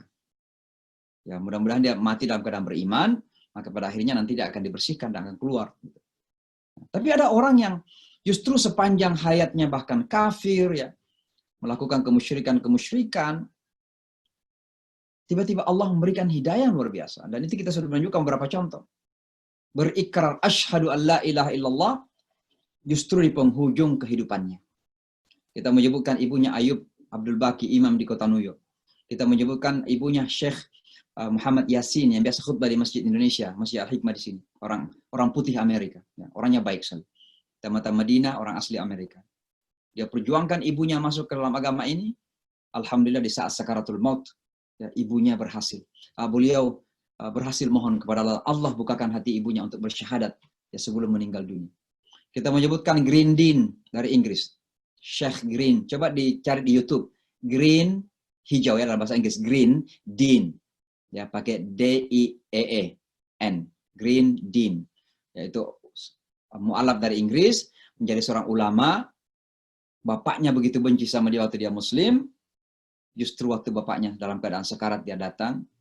Dan dia sempat mensyahadatkan bapaknya. Dalam keadaan sekarat. Nah inilah semua. Bahwa memang hati manusia itu ada di tangan Allah Subhanahu Wa Ta'ala. Maka kita berdoa selalu. Dan seperti di surah Ali Imran. Ya. Rabbana apa itu ya? Hablana apa itu di surah Al-Imran, lupa saya ayatnya. Kita berdoa agar kita ditetapkan dalam keimanan, kita begitu ya. Watsabbit aqdamana ya. Wansurna 'alal qaumil kafirin. Ada banyak sekali ayat dalam Al-Qur'an yang intinya mengajarkan kepada kita semua untuk ya istiqamah, selalu menata hati. Ya, saya mengistilahkan ya kalau bisa kita setiap hari bercermin agar kita bisa melihat diri kita gitu. Diri kita itu tentu yang paling utama adalah bagaimana kita melihat hati kita. Karena tidak ada yang bisa melihat hati kita kecuali Allah dan kita sendiri. Makanya kita nggak perlu menjudge orang. Kita jangan pernah judgmental. Justru orang Islam itu berusaha terus-menerus untuk mengedepankan husnuzan. Ya. Kita melihat ada orang misalnya, waktu sholat, bahkan dia tidak sholat, jangan langsung mengatakan ini sudah kafir, karena siapa yang tidak sholat dia kafir gitu. Baiknya kita tabayun dulu, tanya, kok belum sholat? Jangan-jangan dia mungkin lagi dalam keadaan najis, ya menunggu untuk dia membersihkan. Kita nggak tahu gimana, ya kan? Tapi langsung kita terkadang mengambil kesimpulan itu. Ya, begitu. Jadi saya kira begitu saja Bapak dan Ibu, kita sudah mempelajari 3 ayat pada malam hari ini. Ya, mudah-mudahan ada manfaatnya, dan sekali lagi pelajaran terpenting yang kita ambil adalah bagaimana kita berusaha untuk menjaga hati kita. Karena semua itu berasal dari sana. Cara kita berucap, cara kita tersenyum, cara kita, mimik wajah kita ini pun sudah gambaran dari hati yang ada. Cara menggerakkan tangan, ya, lidah kita ini bergerak, itu semua itu ada pada, gambarannya ada pada hati kita. Maka mudah-mudahan Allah menjaga kita insya Allah. Saya mungkin memberikan beberapa menit, sampai 10.30 waktu New York. Berarti ada sekitar 13 menit, kalau ada yang mau ditanyakan silahkan saja, saya kasih kesempatan. Ya. Saya memperbolehkan untuk unmute diri sendiri kalau mau bertanya, silahkan. Atau mau menyampaikan sesuatu. Ada? Assalamualaikum warahmatullahi wabarakatuh. Assalamualaikum. Dari Jogja, Ustaz Samsi. Ya Pak, Jogja. Gimana Jogja? Ya, alhamdulillah. Jogja kondusif, Ustaz Samsi. Syukur-syukur. Saya terakhir di bulan Desember kemarin di Jogja, di Keraton, diundang sama Sultan untuk ceramah hari jadi Keraton. Subhanallah. Ya, jadi saya di sana, alhamdulillah di Keraton ceramah bersama Sultan, ya. Dan beliau bahkan memberikan sambutan sangat singkat karena inginnya saya berceramah panjang. Orangnya baik. Ya, silakan Pak, silakan. Iya, ya, Ustaz Samsi, bahwasanya sebelum Islam datang itu kondisi masyarakat Arabia itu kan diindikasikan dengan keadaan jahiliyah ya Ustaz ya. Iya. Islam bisa merubah keadaan tersebut sehingga sekarang Baldatun Thayyibatun di Arab Saudi itu masyarakatnya senantiasa bertakwa sehingga Allah memberikan rahmatnya, kandungannya di Arab Saudi itu luar biasa melimpah itu ya. Nah, ketika itu tidak dicontoh oleh negara-negara lain, maka ya rahmat dari Allah itu dicurahkannya setengah-setengah, istilahnya tidak sebesar yang di Arab Saudi-nya.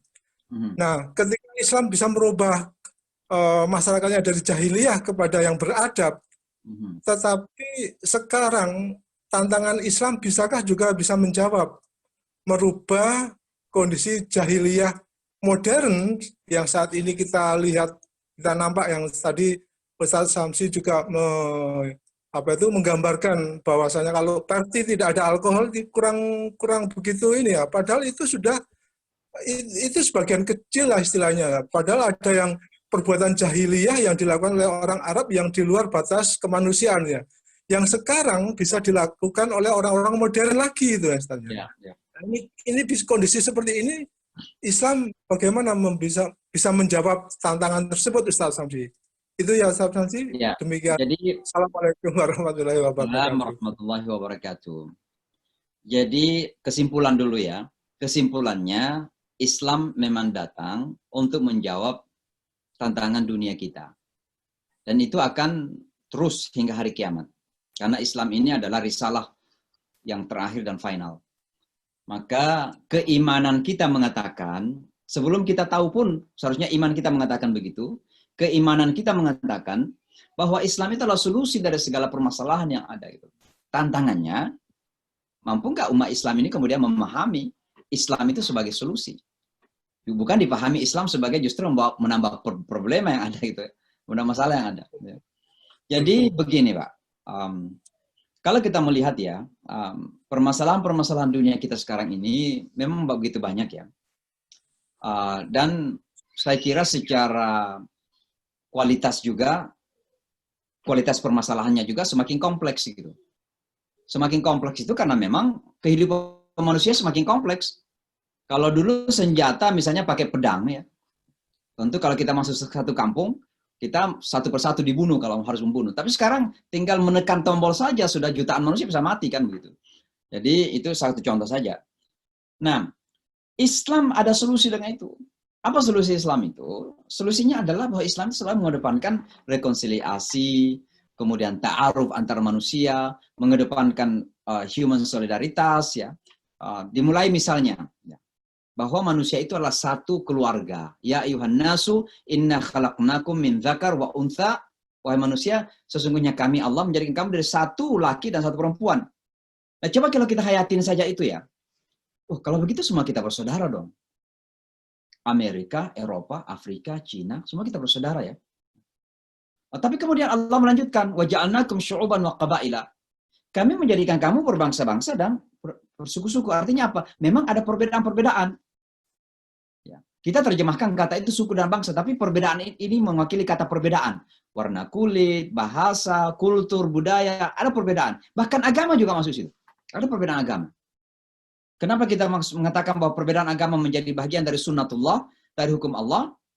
Karena Allah sendiri mengatakan, walau sya'allahu laja'alakum ummatan wahidah. Kalau Allah menghendaki, Allah menjadikan kamu semua satu umat. Umat Islam semua. Tapi bukan itu yang dikehendaki oleh Allah. Kenapa? Liyabluwakum, untuk menguji siapa di antara kita yang sungguh-sungguh dalam kebaikan. Ya. Maka kalau kita mengambil satu ayat ini saja, ini paling global, kita ini harus melihat manusia itu sebagai saudara kita. Nah, kenapa kita harus membunuh saudara kita? Gitu? Oh, karena ada perbedaan. Ya, kenapa kita tidak melihat perbedaan itu sebagai sesuatu yang positif? Agar perbedaan itu kita jadikan sebagai batu loncatan untuk mengambil pengalaman dari orang lain dan memberikan pengalaman kita. Itu namanya ta'aruf di situ. Saling mengisi sesungguhnya. Nah, Islam sesungguhnya bisa menyelesaikan konflik-konflik dunia itu. Apalagi kalau masuk dalam konflik antar muslim. Tapi sayang sekali kita orang Islam gagal ini. Mungkin kita tahu, tapi gagal memahami ajaran Islam sesungguhnya.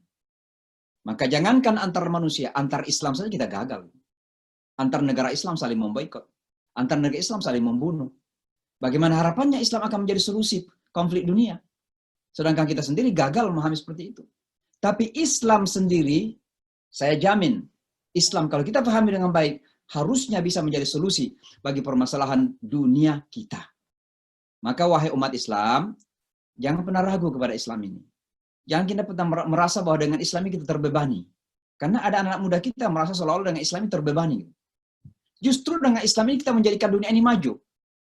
Kemajuan peradaban material di dunia barat, peradaban materi dunia barat ini, tidak bisa dilepaskan daripada jasa ilmu Islam yang dulu ditemukan oleh para alim ulama kita. Siapa yang menemukan ilmu matematika?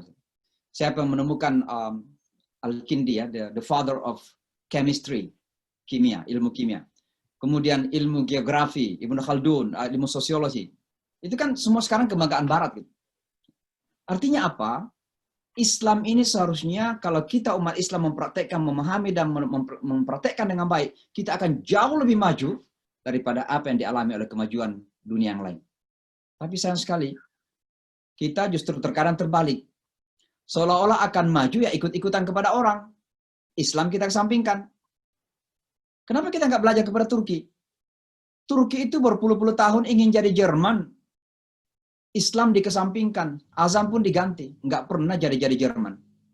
Begitu Allah karuniakan seorang pemimpin Muslim kepada Turki, coba bapak ibu-ibu jalan-jalan ke Turki sekarang, ke Istanbul misalnya, luar biasa pembangunan, hebat Turki itu. Kekuatan militer ke-9 dunia, bahkan ada yang mengatakan ke-6 sekarang ini. Itu militer saja, apalagi perekonomian Turki. Satu contoh saja kan.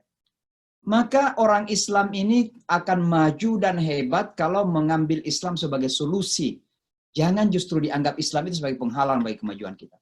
Itulah kesalahan kita umat Islam. Kita juga di Indonesia. Jangan sampai ada yang kemudian mencoba-coba memisahkan Indonesia dan Islam itu. Karena Indonesia tidak akan kemana-mana kalau Islam kita sisihkan. Maka jangan kita pernah memandang enteng para ulama. Ya mungkin para ulama kita juga ada kesalahan-kesalahan. Tapi mari kita hormati ulama. Mari kita hormati agama inilah. Jadi saya kira itu saja Pak. Insya Allah saya yakin dan kita semua orang Islam yang punya iman kepada Islam ini harus beriman bahwa Islam itu akan menjadi solusi ya, dalam permasalahan-permasalahan dunia kita insya Allah. Baik. Alhamdulillah. Syukron kasih Ustaz Hamsi. Ya, insya Allah. Terima kasih Pak ya. Salam. Siapa lagi yang lain? Silakan.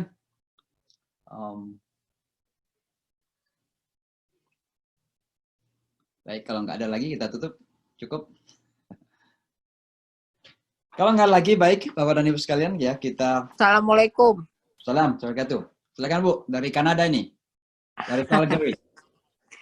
Saya mau tanya nih Ustadz, ada bacaannya yang kita mesti baca kalau untuk menghindari kita tuh selalu, oh sholat saya, amal saya udah yang bagus nih gitu loh. Terus orang, wah saya lebih bagus dari dia sholatnya masih begini-begini. Nah, itu gimana tuh Ustaz? Ya, jadi ya kalau doanya kita berdoa saja, ya muqallibal qulub, tsabbit qalbi ala dini. Wahai engkau yang membolak-balik hati, tetapkanlah hatiku dalam agama ini. Tentu agama yang kita maksud salah satunya adalah tetap tawadu, ikhlas, kita tidak pernah merasa paling hebat, paling suci. Ya mohon maaf kalau misalnya saya agak vulgar. Ya, itu iblis dulu merasa di kalangan makhluk yang paling hebat. Ya. Bahkan lebih hebat dari malaikat. Kenapa? Karena dia bukan malaikat, tapi sudah sejajar dengan malaikat dalam penyembahan. Makanya ketika malaikat diuji, dia masuk dalam kategori termasuk diuji, disuruh sujud. Tapi ternyata dia gagal gitu. Maka dia itu merasa dia dulu yang paling dekat kepada Tuhan, kepada Allah. Nah ternyata karena kesombongan itu, dilempar dari rahmat Allah. Mal'un itu la'na, a'udzubillahi minasyaitani. Dilakna itu artinya dikeluarkan dari rahmatnya Allah. Maka iblis itu terlempar dari rahmat Allah gara-gara keangkuhan. Dan keangkuhannya dari mana? Ada dua keangkuhannya. Keangkuhan yang pertama karena merasa paling suci. Paling dekat kepada Allah. Karena dia sudah berada pada level malaikat. Sehingga siapa saja, ini kok ada new kid in the block, ada Adam ciptaan baru, makhluk baru, namanya khalifah atau manusia gitu, kok tiba-tiba disuruh hormatin gitu. Padahal dia sudah merasa tangan kanannya Tuhan, kira-kira begitu. Jadi keangkuhannya luar biasa. Itu dalam hal keagamaan, merasa paling hebat, suci. Maka ketika dia disuruh menghormati Adam, dia nggak menghormati Adam. Gitu. Nah ini keangkuhan dalam agama, hati-hati kita. Tapi juga keangkuhan dalam hal fisik, materi dunia. Dia mengatakan, engkau menciptakan saya dari api, sementara Adam diciptakan dari tanah, ana khairum minhu, saya lebih baik dari dia. Itu dari segi fisik, penciptaan. Karena seolah-olah dilihat bahwa orang makhluk diciptakan dari api lebih baik daripada diciptakan dari tanah. Itu yang disebut dengan rasisme hari ini. Maka orang yang rasis itu iblis. Ini saya tidak mengatakan Donald Trump ya. Jadi jangan dipahami Donald Trump, enggak. Ya kalau ada yang mau tafsirkan begitu, enggak apa-apa. Orang yang rasis itu iblis. Karena itu penyakit iblis. Makanya kita orang Islam itu betul-betul kita nggak pernah menilai orang dari segi fisik, dari segi warna kulit, ya. Bentuk wajah enggak. Saya dulu pernah orang Arab tersinggung karena saya khutbah Jumat di Masjid Arab. Lalu saya mengatakan orang Cina itu kalau dia komitmen kepada agama ini jauh lebih baik daripada Anda orang Arab yang keturunan Rasulullah SAW. Ada yang tersinggung itu. Dan saya benar. Kenapa? Islam ini ditentukan oleh keturunan kok. Nggak ditentukan oleh suku dan ras dan etnis, enggak. Orang Cina yang bermata sempit, ya warna kulitnya kita sudah tahu, tapi dia hebat dalam keimanan, dalam ibadah, hatinya dekat kepada Allah, dia baik akhlaknya, jauh lebih baik daripada seorang Arab yang merasa keturunan Rasulullah, tapi justru jauh dari Allah dan akhlaknya tidak mengikut kepada akhlak Rasulullah SAW. Saya sampaikan dalam khutbah saya di Masjid Arab itu. Maka orang Arab tersinggung. Nah itulah, jadi itu keangkuhan iblis. Makanya yang harus kita selalu minta itu, ya Allah jagalah hati. Karena betul-betul hati itu susah untuk kita kontrol. Ya kita berjalan dari rumah kita untuk pergi sholat di masjid. Awalnya ikhlas ya untuk mencari pahala dari Allah, mencari rahmat Allah, mencari ya kedekatan kita kepada Allah. Begitu berjalan mulai kita salat sunnah, Allahu Akbar. Kita merasa ada yang melihat kita, dipanjang-panjangin. Hati sudah mulai main di situ, iblis. Dan iblis, syaitan itu nggak pernah jauh dari kita. Ada namanya karin. Ada yang karin itu adalah partner. Jadi masing-masing manusia itu punya syaitannya gitu. Lalu dikatakan, hatta anta ya Rasulullah, engkau pun Rasulullah punya karin, punya syaitan yang mendampingi. Kata Rasulullah, saya juga punya syaitan yang mendampingi. Tapi syaitan yang mendampingi saya ini saya sudah kalahkan, dalam arti dia itu sudah diarahkan oleh kekuatan ruhiyah Rasulullah SAW. Umar itu ada syaitan yang mendampingi. Tapi kalau Umar jalan, syaitan itu lari. Kekuatan ruhiyah itu, kekuatan imannya gitu. Maka pada semua manusia itu ada syaitan main-main. Maka betul-betul hati terkadang kita tidak kontrol. Disitulah kemudian Allah membuka rahmatnya, Ar-Rahmanur Rahim. Begitu kita salah dikasih kesempatan kembali. Kita salah di siang hari, malam hari dibuka pintu taubat. Kita bersalah di malam hari, siang hari dibuka pintu taubat. Itulah Allah tahu kita sebagai manusia.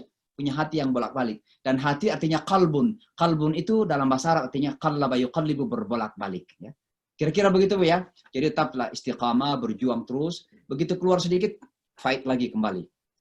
Karena kita yang harus mujahadah terus-menerus. Baik, kalau gitu. Yang terakhir, ini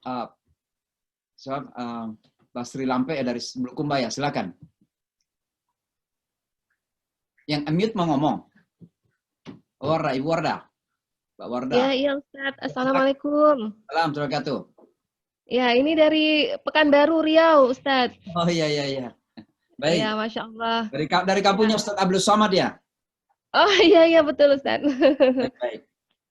Ya, Pak Ustadz. Mohon maaf sebelumnya. Assalamualaikum warahmatullahi wabarakatuh. Salam kenal untuk Ustadz dan Bapak Ibu semua yang hadir dalam majelis ini. Saya mohon maaf Ustadz, karena tadi saya terlambat. Ustadz sudah di last screen, saya datang, saya masuk. Okay. Tetapi ya sedikit banyaknya saya dapat memahami apa yang Ustadz sampaikan. Cuman begini Ustadz, kalau kita lihat fenomena sekarang ya, banyak yang bahkan dalam keluarga yang Islam, anaknya bisa jadi murtad. Kemudian terakhir, banyak sekali kejadian Ustadz di mana-mana. Terakhir ini ada kejadian tanggal 30 September kemarin, itu ada satu musolah di daerah Tangerang itu dicoret-coret bahkan itu oleh umat muslim. Saya ikutin itu juga ya. Nah itu kan berarti karena hati atau keimanannya yang tidak kukuh gitu. Nah bagaimana menjaga agar keimanan kita bisa, karena keimanan itu berfluktuasi kan ya Ustadz ya, naik turun.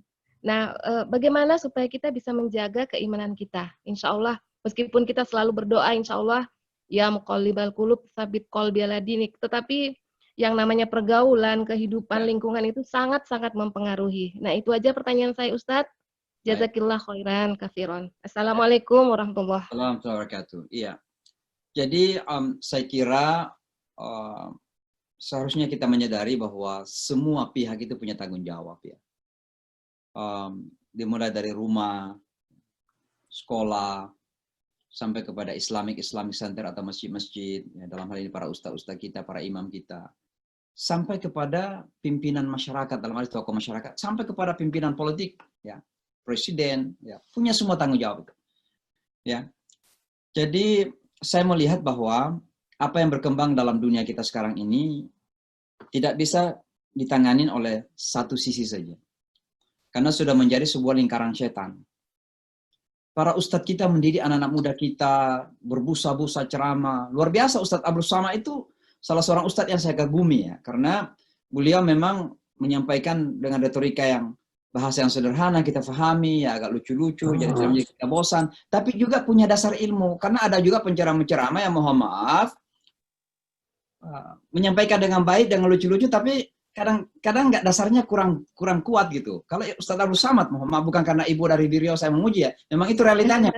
Ya, memang saya kagum sama beliau. Luar biasa kita mendengarkan kan. Tapi Ustadz Abdul Somad tidak bisa menangani generasi kita sendiri dengan ceramah-ceramah saja. Diperlukan keikutsertaan pemerintah kita. Harus ada hukum-hukum, aturan-aturan, perundang-undangan, kemudian pihak pengamanan gitu. Harus semuanya terlibat di situ. Karena apa yang terjadi? Ya, seperti tadi dikatakan bahwa permasalahan dunia kita semakin kompleks. Tidak bisa diselesaikan pelanggaran-pelanggaran anak-anak muda kita ini dengan ceramah-ceramah di masjid-masjid saja. Sekolah-sekolah harus berperan. Ya. Bahwa di sekolah bukan sekedar transfer ilmu, tapi juga transfer iman dan karakter. Sayang sekali bahwa di Indonesia ilmu agama sangat dikurangin. Ya, saya dengar malah ada rencana mau dihapuskan menjadi ilmu perilaku saja, apa itu, karakter gitu. Ini luar biasa kan. Jadi saya kira kalau kita melihat keadaan kita di Indonesia dan dunia secara umum ya, mohon maaf di Amerika juga ini banyak anak-anak kita yang kemudian alhamdulillah generasi pertama ibu bapaknya masih sadar agama, masih sholat, masih baca Al-Quran. Tapi coba kita jujur saja kepada anak-anak kita generasi kedua. Saya sendiri mungkin sebagai seorang ustadz, sebagai seorang imam ya. Anak-anak saya lihat itu. Ya. Kalau nggak ditegur, udah salah belum? Kadang biasa main game. Gitu. Artinya apa? Kesadaran belum ada kan? Kenapa? Karena lingkungan. Maka memang kalau saya ingin menjawab secara singkat, semua harus terlibat. Tapi tentunya yang paling utama adalah pertama dari rumah kita sendiri. Saya ingin mengingatkan sekali lagi bahwa tidak ada tempat pendidikan yang paling penting daripada rumah kita sendiri. Makanya rumah itu betul-betul adalah jannahnya Rasulullah. Kalau istilah Rasulullah, baiti jannati, rumahku adalah jannahku, surgaku. Karena di sana akan menentukan surga kita. Ketenangan hidup dunia kita di rumah. Sampai kepada jannah kita di sana juga akan banyak ditentukan oleh rumah kita sendiri.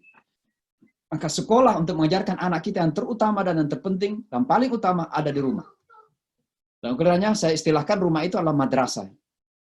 Anak-anak yang kita kirim ke madrasah sekolah Islam pun, kalau ternyata di rumah tidak ditemukan ilmu-ilmu Islam, praktek-praktek keislaman, mereka akan heran atau bingung. Kok di sana kita diajarkan begini, kok di rumah nggak ada begitu ya? Yang mana diikuti, yang di sekolah apa di rumah? Maka rumah harus menjadi madrasah bagi anak-anak kita. Ibu bapaknya harus berani menjadi guru. Mungkin kalau tidak bisa memberikan teori, minimal dalam prakteknya. Karakter, akhlak, beri contoh kepada anak kita. Yang anak kita bingung. Di weekend school, di masjid, disuruh baca Quran, disuruh salat, begitu pulang, tanya ibunya, Bu, ini ada homework saya baca Quran. Ini bacaannya apa, Bu? Ibunya nggak bisa baca Quran. Gitu kan. Bingung anak kita nanti. Maka sekali lagi rumah harus menjadi dasar madrasah kita yang pertama. Atau untuk yang kedua adalah masjid. Ya, makanya Rasulullah ketika ke Madinah pertama kali dibangun masjid. Karena masjid menjadi pusat pembinaan masyarakat kalau sudah menjadi sebuah masyarakat. Nah, lalu kemudian dari sana bermuara kepada kepemimpinan, termasuk pemimpin politik. Maka Rasulullah kemudian menciptakan aturan-aturan tentu lewat wahyu ketika itu. Maka saya kira banyak sekali yang kita bisa sampaikan dalam hal ini, tapi intinya adalah semua harus terlibat. Anak-anak kita sudah luar biasa. Dan kita sedang bersaing, ya berkompetisi dengan kekuatan-kekuatan yang akan menjauhkan anak kita dari agama ini. Narkoba, film-film, apalagi dalam dunia keterbukaan media massa sekarang ini, anak kita, mohon maaf, jangan disangka ada di Riau misalnya, dia buka internetnya itu dia sedang ada di Amerika. Karena dia mendapatkan informasi-informasi dari Amerika. Konsep kebebasan Amerika, konsep toleransi menurut Amerika, konsep mereka semua telan itu. Maka kalau kita tidak mampu untuk bersaing dengan apa yang mereka dapatkan, anak-anak kita akan jauh, akan menjauh dari agama ini. Maka betul-betul kita harus merasa bahwa kita sekarang ini sedang dalam peperangan. Dan peperangan kita adalah berperang dengan unsur-unsur kehidupan setan yang sangat lebih kuat dan berbahaya sekarang ini. Dan kita harus siap untuk berperang. Tentu kalau kita berperang harus kita siap. Siap iman, siap ilmu, dan siap integritas akhlak kita, perilaku kita, komitmen kita kepada agama ini. Saya kira begitu Bu ya, terima kasih. Baik, insya Allah ini sudah jam 10.40 di waktu New York, dan hampir jam 11. Mudah-mudahan ada manfaatnya apa yang kita pelajari pada malam hari ini. Ini acara pekanan ya, setiap Kamis malam waktu Amerika dan Jumat pagi waktu Indonesia. Selamat melaksanakan Jumat kepada Bapak dan Ibu Indonesia, dan selamat istirahat kepada Bapak dan Ibu yang di Amerika. Jangan lupa yang belum baca surah Al-Kahf, silakan dibaca malam ini atau besok pagi lagi yang ada di Amerika. Demikian saya kira, mudah-mudahan manfaatnya. Ya, silakan pernah kasih kesempatan. Oh iya Ibu, silakan Ibu Masrura. Ibu Masrura, Profesor Masrura, mantan Rektor UMI, Universitas Muslim Indonesia di Makassar. Silakan Bu. Ya, Assalamualaikum warahmatullahi wabarakatuh. Assalamualaikum. Bagaimana ada sabda Rasulullah yang menyatakan innama bu'istu liutammima makarimal akhlaq. Ya. Bahwa sesungguhnya diturunkan Rasulullah memperbaiki akhlak manusia. Dan sekali itu terkait erat dengan konsep ajaran Islam, hadis-hadis Al-Quran menunjukkan semua bahwa memang Islam itu rahmatan lil alamin, hebat. Dan sekali sudah pernah saya singgung di Ustaz bahwa kita sampai sekarang kalau kita melihat bahwa Islam, kehebatan Islam itu dari segi kejujuran, dari segi kedisiplinan, dari segi toleransi dan apa saja dalam akhlak Islam sangat hebat. Cuma kita belum menemukan sampai sekarang di mana di dunia ini negara apa yang menunjukkan kehebatan Islam itu. Karena mungkin ada yang salah, ada mungkin sesuatu yang kita perlu perbaiki. Anda bayangkan saja misalnya anak-anak kita yang saya lihat, mahasiswa kami lihat, itu biar bagaimana dia salat, dia puasa, tapi tatkala dia ujian, dia kok nyontek, berarti tidak jujur, berarti bagaimana itu bisa menegakkan antara salatnya dengan akhlaknya seimbang. Dan saya kira itu rata-rata tidak di Indonesia katakanlah, tapi di Jepang misalnya saya lihat di negara-negara lain justru mereka sangat muslim, menerapkan akhlak muslim, padahal bukan muslim. Misalnya Jepang, kejujuran, kebersihan dan seterusnya itu kok ditegakkan padahal mereka bukan muslim. Sedangkan kita sendiri yang muslim tidak bisa demikian. Apa yang salah ini, Ustaz, kira-kira? Ini makasih. Sebuah pertanyaan ya Bu, terima kasih banyak. Ini sebuah pertanyaan nampak sederhana, tapi untuk menjawabnya ini memang memerlukan saya kira pendalaman yang lebih jauh. Kira-kira letaknya di mana sih kesalahan ini? Sebab secara teori, secara konsep, dan insya Allah menjadi bagian dari akidah dan iman kita, mengatakan bahwa insya Allah Islam ini sempurna kok. Islam ini begitu indah gitu. Dan begitu Islam dipraktekkan secara baik, maka dunia itu akan berubah. Ya. Bisa dibayangkan abad ke-6 ya. Sampah dia itu kulkas. Bagaimana Rasulullah SAW itu kemudian ketika betul-betul mengimplementasikan, mempraktekkan Islam secara benar, ya, sebuah daerah, sebuah negeri yang begitu bobrok dalam istilah yang kita kenal jahiliyah, kok berubah menjadi Madinah gitu. Madinah itu kan dari kata tamadun, artinya civilization, peradaban. Dari sebuah tempat yang tadinya perang terus-menerus, berkelahi terus, pecah, rasisme, segala macam gitu. Tiba-tiba menjadi sebuah tempat yang sangat beradab gitu, di tengah-tengah padang pasir gitu. Di abad 6 bukan abad 21 gitu. Kenapa? Karena Islam. Tapi Islam yang dipahami secara benar dan dipraktikkan secara benar gitu. Nah, kalau kita kembali kepada dunia kita sekarang, bukan berarti Islamnya tidak bisa menyelesaikan permasalahan dunia sekarang ini. Permasalahannya, apakah umat Islam betul-betul sudah mengambil Islam sebagai jalan penyelesaian? Atau justru Islam ini terkadang justru dijadikan gandengan untuk mencari kepentingan-kepentingan sesaat saja. Nah, di mana permasalahannya? Saya kira kalau saya ingin menjawab yang simpel dan sederhana dan singkat, dan ini tentu masih banyak lagi, kita kembali kepada satu mungkin sistem pendidikan, Bu, karena Ibu di pendidikan, barangkali kita coba mulai melihat bahwa sistem pendidikan itu jangan terlalu rigid, kaku, formalistik sifatnya. Jadi anak-anak kita itu belajar menghafal, belajar untuk ujian saja, kemudian untuk mendapatkan secari kertas itu. Tapi bagaimana sistem pendidikan betul-betul bisa menginternalisasi keilmuan, apalagi dalam ilmu Islam ya, sehingga anak-anak itu berubah secara karakter. Nah, ini nanti juga akan mempengaruhi cara ibadah. Sebab ibadah kita ini seharusnya jangan kemudian formal, ritual semata saja, kita sholat, takbir, ruku, gimana, rukuknya gimana, tapi kita nggak paham karena tidak ada internalisasi maknanya gitu. Coba sholat saja, 2 saja kita ambil hikmahnya. Pertama, Allahu Akbar. Yang kedua, Assalamualaikum. Awal dan ujung. Kalau itu saja kita hayati dalam kehidupan, luar biasa. Itu kan hablum minallah wa hablum minan nas. Bahwa kalau kita mampu mengatakan Allahu Akbar, kalau kita mampu membesarkan Allah, maka kemampuan kita untuk membesarkan Allah itu harus mampu diimplementasikan dalam bentuk menghormati sama manusia. Orang yang menghormati Allah tapi tidak menghormati sama manusia itu gagal menghormatannya kepada Allah. Orang yang mengatakan Allahu Akbar tapi tidak berhasil dengan Assalamualaikum, itu Allahu Akbarnya itu dipertanyakan. Kira-kira begitulah. Kenapa? Inna sholata tanha 'anil fahsya'i wal munkar. Maka banyak sekali Bu saya kira, tapi intinya adalah mungkin sekarang ini kita terkadang terlalu fikih oriented dalam ibadah-ibadah. Jadi kita itu kadang berkelahi tentang bagaimana cara melaksanakannya dan sebagainya. tapi hati kita nggak tertata. Jadi ini mungkin harus ada keseimbangan dalam ibadah-ibadah sehingga tidak nampak seperti ada paradoks, ada tolak belakang. Nampak seperti orang Islam ini betul-betul kok religius banget itu. Masya Allah, salatnya terjaga, tasbihnya juga kadang bagus gitu ya. Salat malamnya juga kadang. Tapi mohon maaf, kasar terkadang, kadang cepat memaki orang. Kok bisa begitu ya? Nah ini kan sesuatu yang harus kita lihat, salahnya di mana gitu. Nah salahnya ada pada mungkin kurang internalisasi makna ibadah itu sehingga mempengaruhi jiwa kita. Sehingga jiwa kita lebih lembut, ya, lebih bersih.